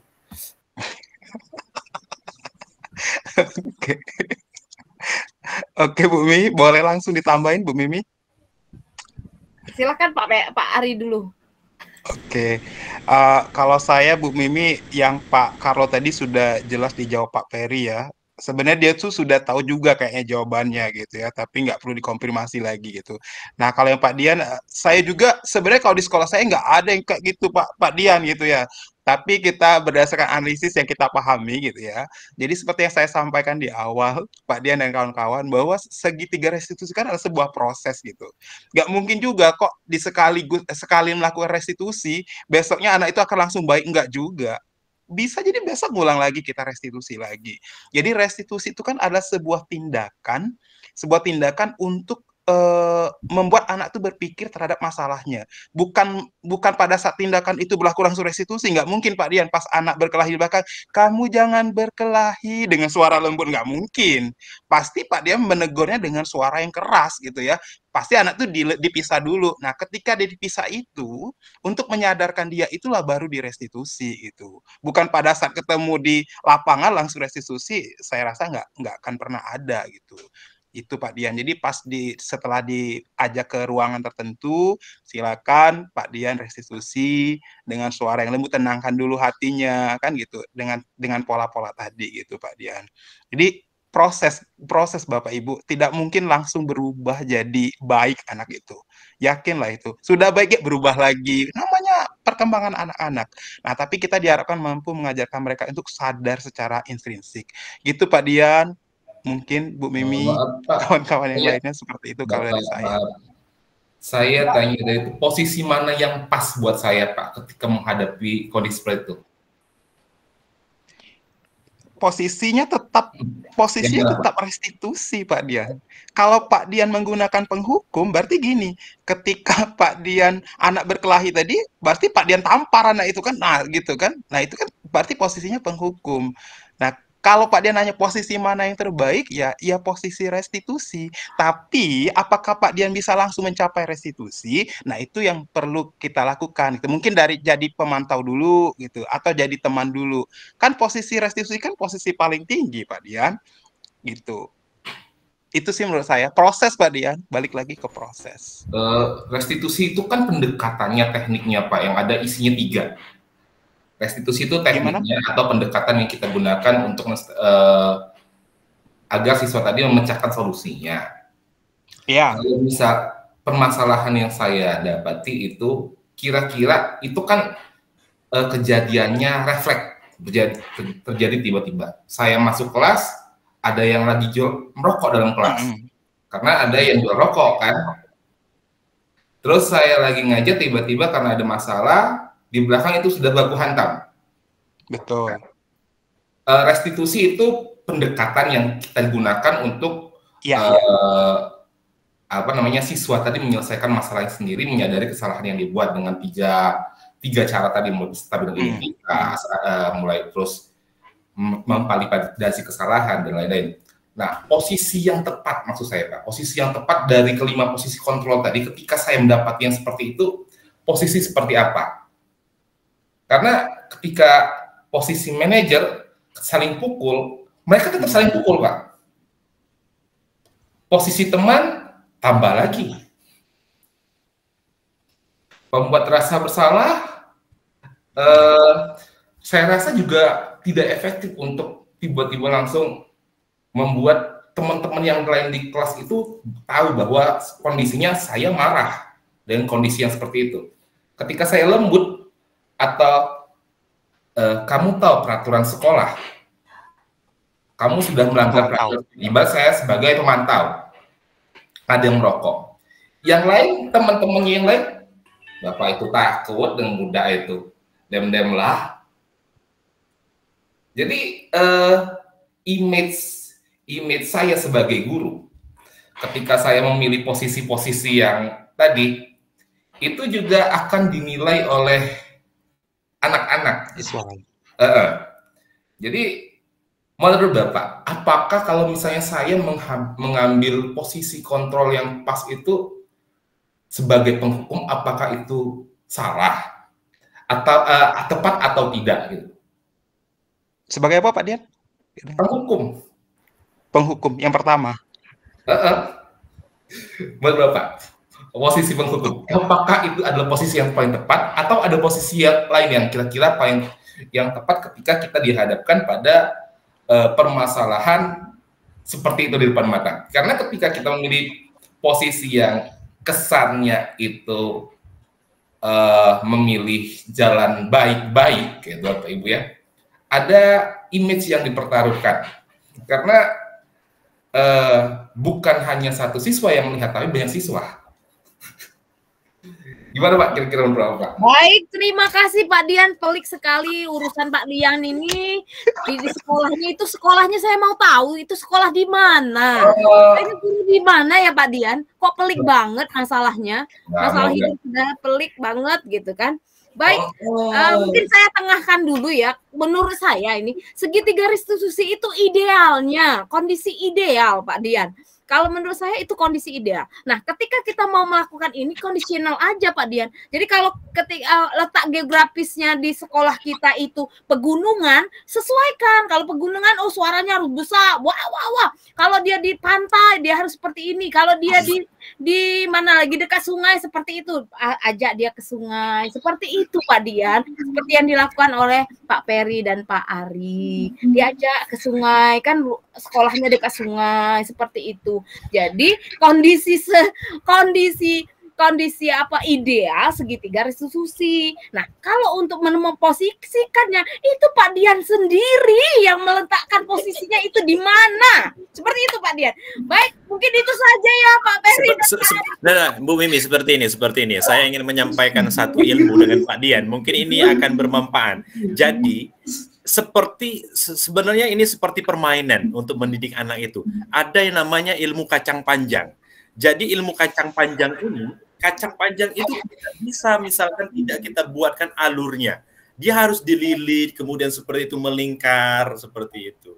Nah, itulah yang namanya ilmu mendidik anak. Atau seperti menggambarkan, menganalogikannya seperti kita bermain yang namanya layang-layang. Ketika misalkan angin deras seperti posisi Pak Dian tadi, ketika kita tarik itu, maka itu akan jelas, itu akan putus. Terkadang kita sebenarnya harus mengulur dengan posisi seperti itu. Tapi ada saatnya lagi kita akan menarik seperti itu. Nah, ini sebenarnya seperti permainan saja. Dan saya pikir Pak Dian itu sudah paham seperti itu. Bagaimana dengan karakter di tempat dia mengajar dan posisi yang pas kalaupun misalkan mengambil yang namanya penghukum dan berdasarkan konteksnya tadi seperti itu, ini saya pikir sudah tepat seperti itu. Kalau misalkan Pak Dian mau ngambil yang manajer, anak-anak sini dulu seperti kan, ini tidak akan, nanti Pak Dian yang kena, dem takut nih Pak Dian mau nyibae jemur kita, seperti itu Bu Mimi, silakan. Baik, terima kasih seperti itu ya. Mudah-mudahan Pak Dian puas lah ya dengan jawabannya dari Pak Ari dan Pak RP. Kalau kita bahas sampai besok pagi nggak selesai Pak Dian.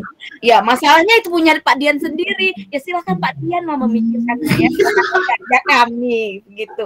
Baik, terima kasih luar biasa. Mungkin kita cukupkan aja ya. Saya punya anak kecil Pak Ari dan Pak Peri. Baik, terima kasih.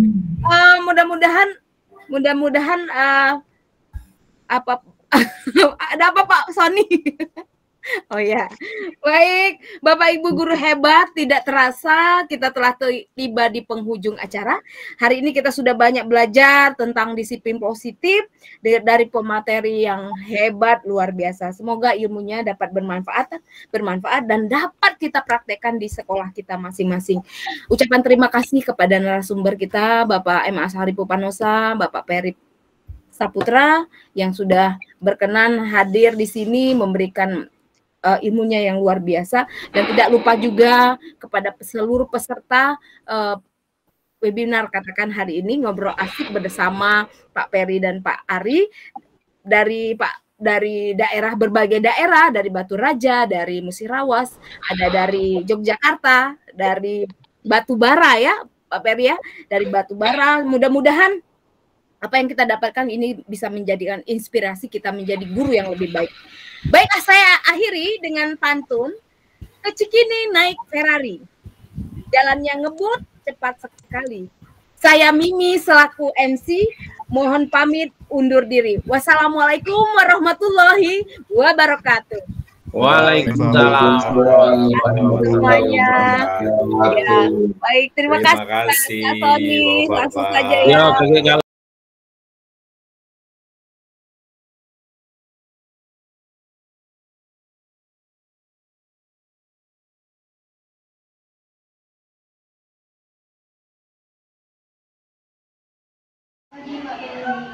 Selamat pagi Dina, apa kabarnya hari ini? Kamu tahu kenapa Pak panggil ke sini? Mungkin berkaitan dengan tugas, Pak. Oh iya, tapi kemarin sekolah kan Dina? Iya Pak, maksud tadi saya sudah melakukan tugas. Oke, semua orang itu pasti pernah melakukan kesalahan, termasuk Bapak juga. Tetapi pasti ada alasannya. Nah, kira-kira bisa nggak Dina menjelaskan kenapa tidak mengumpulkan tugas kemarin? Saya capek dan ngantuk Pak, soalnya kemarinnya sekolah kita sampai jam 12 malam. Akhirnya saat pengajian jadi ngantuk. Dina masih ingat tentang keyakinan kelas kita? Masih Pak. Kalau masih ingat, kira-kira yang dilakukan itu sesuai dengan keyakinan kelas atau tidak? Belum Pak. Oke, kira-kira keyakinan kelas yang mana ya? Selalu bertanggung jawab. Nah, itu Pina tahu. Kira-kira Pina punya solusi nggak tentang masalah itu? Iya Pak, pertama saya minta maaf karena tidak mengumpulkan tugas. Yang kedua, saya tidak akan tidur malam lagi. Dan yang ketiga, saya akan mengerjakan tugas dari Pak Ferry dan saya kumpulkan besok. Oke, Bapak sangat mengapresiasi tanggung jawab Pina dan Pina boleh istirahat sekarang ya. Terima kasih Pak Ferry. Oke, terima kasih Pina. Silakan. Panggil dia ke sini. Iya tahu. Kenapa dia? Karena hari ini dia terlambat masuk 3 jam Pak. Oke. Akhir-akhir ini memang Pak lihat Diana sering terlambat ya. Iya Pak.